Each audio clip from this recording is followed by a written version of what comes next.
Hi, I'm Jordan. This is my dad, Jim, the plumber. Today we answer the questions, why does my toilet keep running, and how to get the parts for free to fix it. Hi, I'm Jordan. I started Grumpy Plumber because I'm lucky enough to have a dad who's an amazing plumber. He's been a plumber for 48 years. And since I bought my house 5 years ago, he has saved us tens of thousands of dollars with his experience and his advice. So we started this channel to help people out with some great plumbing advice. And for those who really care about credentials, he's been a master plumber in Michigan, and he's also a C36 plumbing contractor in California. 48 years of plumbing, he knows something. It also makes him a little bit grumpy when he's sharing advice. Don't piss him off.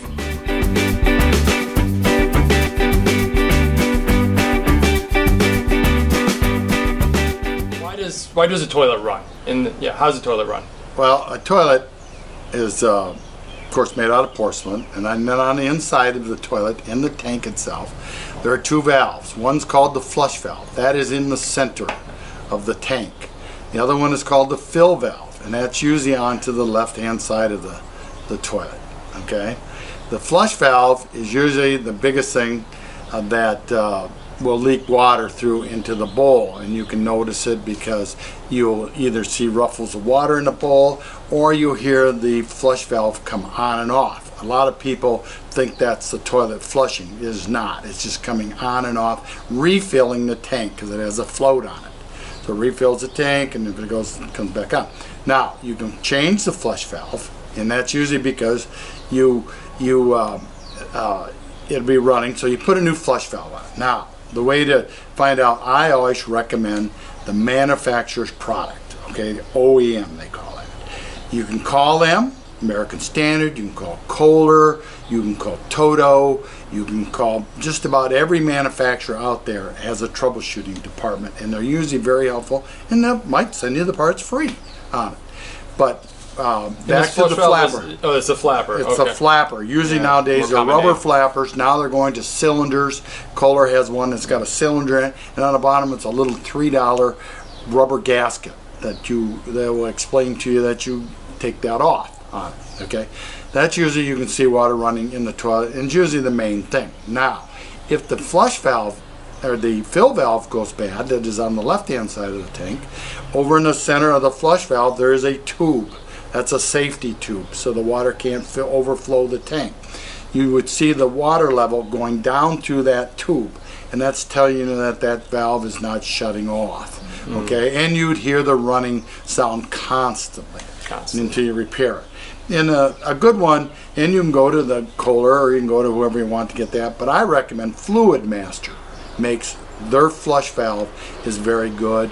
And after you've changed it once, and it's very simple to change the next time. There's a locking ring to adjust the height.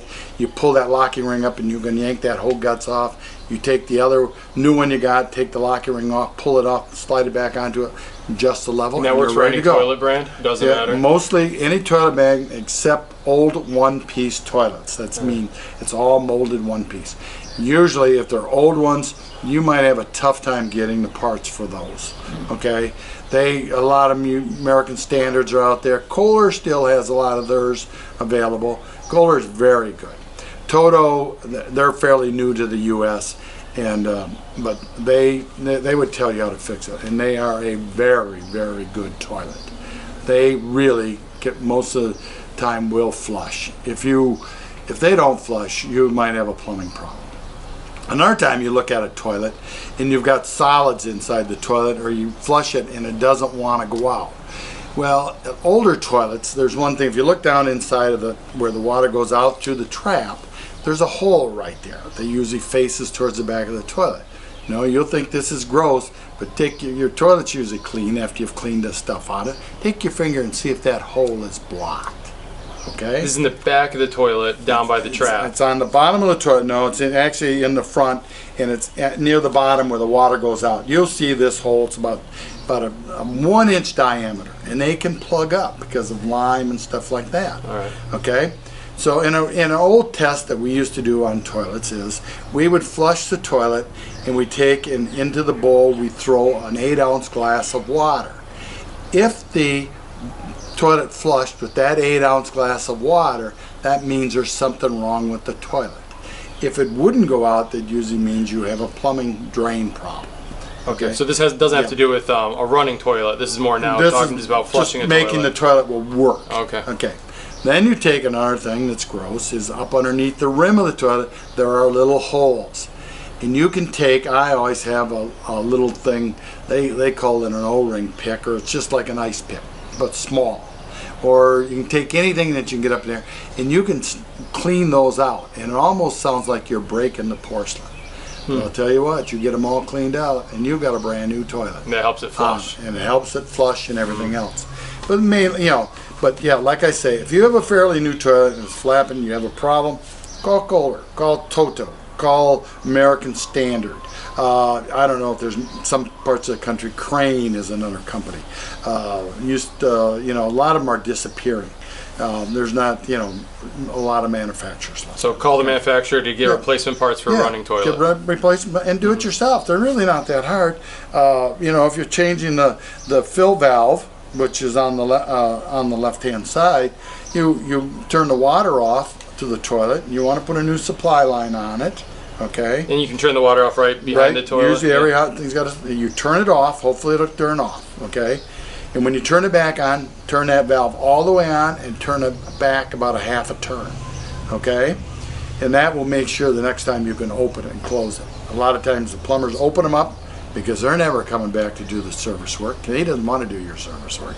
And they're going to open it up and they bottom it out, and then when you go to use it, it won't open up. Okay. It won't close. So you got to shut off the water, the toilet. Shut off the water, take it, and see if you can clear all the water out of inside of it. I use a wet and dry vac, and sucks the water out. Then you don't have water all over the floor. How much would a plumber charge to fix a running toilet? Well, it depends on his labor. That's probably 1 hour would take. Toto flush valves, I used to sell them right around, well, I won't tell you what I sold them for, but they're not that expensive. You shouldn't pay more than $25 for it. And the flapper, I always recommend the manufacturer's flapper, because it's designed for that.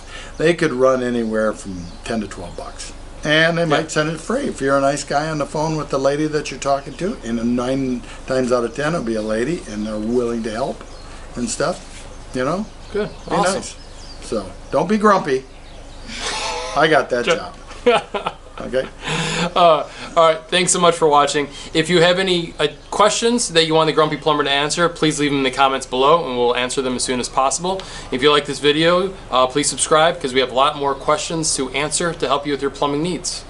Hopefully you liked the video and push the I like button. If not, go to hell.